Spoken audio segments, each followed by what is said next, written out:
Good morning, welcome to NMS. Let's talk about redundancy, shall we? So, a lot of people are caught up in this whole I can't do this exercise with this exercise, so I don't do a flat press and a flat fly, and I don't do more than 2 exercises for back because I think I could hit the back with a row and a pull down. And I only do 1 curl because the biceps are 1 muscle, and I do 1 tricep exercise, and I really only need to do 1 lateral raise because I don't have to do a press, I don't have to do any rear delt because it all gets hit with certain exercises. That is fine if that's the sort of workouts you want to do, and you'll get great results doing that workout. You'll still build a chest if you do that workout, you'll still build shoulders if you do that workout. You'll still build a back if you do that workout. Will it be a good back or a great back? No. Will it be a good chest or a great chest? Probably not, because it won't be developed to its fullest. So what do we need to do? Well, I honestly think that we need to hit the muscle from different angles. So hit an upper chest, a middle chest, a lower chest, a fly movement, because a fly movement is not the same as a pressing movement. Doesn't matter what you do, you're going to get greater load with a fly because you're not using your triceps, but you're going to get lesser load because now you're not using your triceps. You can't lift as much weight. So, where does that leave us? Well, that leaves us in the state where we go, oh, geez, I don't know what to do. Do I do 2 exercises or 3? I really want to get a bit more lower chest, but I've been told that area doesn't exist, but yet I can see it, but I see it's underdeveloped. And, should I only do 2 exercises for back, even though the back is such a big muscle group? And where does that leave legs? Because if I do a leg extension, and then maybe I do 1 hip extension movement, I've hit hamstrings and I've hit quads. But you tell me how many people you see with big legs ever do just 1 movement for quads and 1 movement for hamstrings. They're doing a squat movement, they may be doing a leg press movement, they'll do an extension movement, they'll do a leg curl movement, they'll do a hip hinge movement, like some sort of RDL, or, sometimes they might even do a curl in a different position. So where does this whole redundancy thing come into it? Well, what I'm going to tell you is that, and this is the confusing part to it all, is we've been told we should do 30 sets per muscle group. So how many exercises should I do for chest? 2 sets or 2 exercises? 15 sets each for chest to make my chest grow.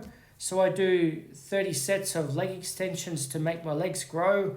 Or maybe I do, 30 sets of just a bench press because I don't need to do 2 exercises for chest because I could hit the middle and it's going to hit upper and lower.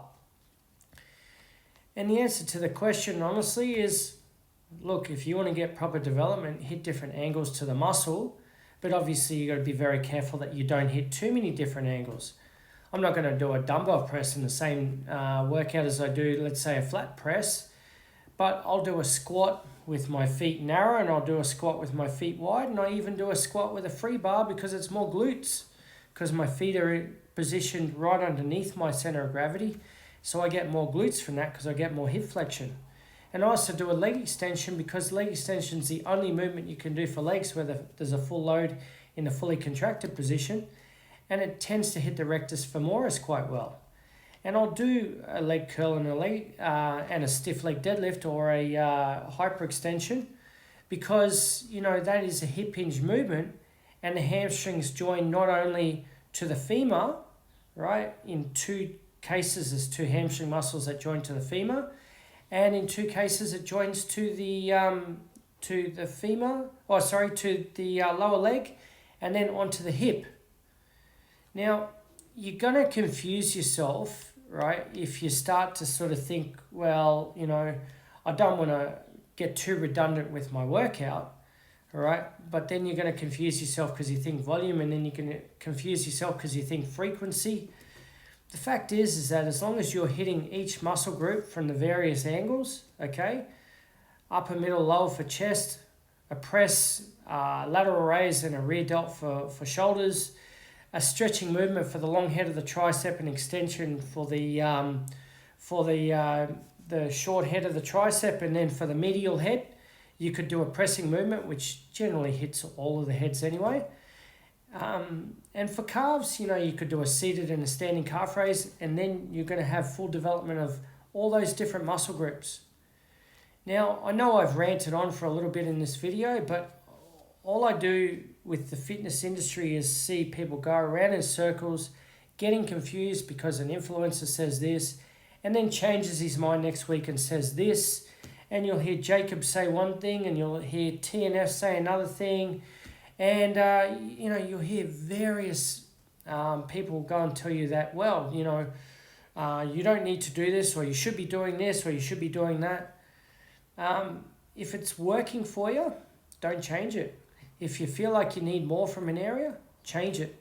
Okay? If you want to hit more of the upper chest, do more incline work. If you want to hit more of the lower chest, do more decline work. If you want to get more glutes, do a squat movement or a hip hinge movement. It's not rocket science, guys, but just don't get yourself too confused, because otherwise you'll get yourself frustrated, and your program will constantly change. And really the best thing you can do is consistently do a program to see good results, and then change it if you need to see further results that you're not getting from that program. It's quite simple, guys. And the frequency and volume thing, well, look, that takes care of itself by your fatigue. So like, comment, share this video, guys. Get it out there, because I think more people need to understand this whole thing when it comes to training in the gym, is that the consistency of the program and the intensity of the program will get the job done, and then just hit the muscle from different angles to get full development, and then change which exercise you do first, so you get different development from an exercise that may hit certain areas better than others.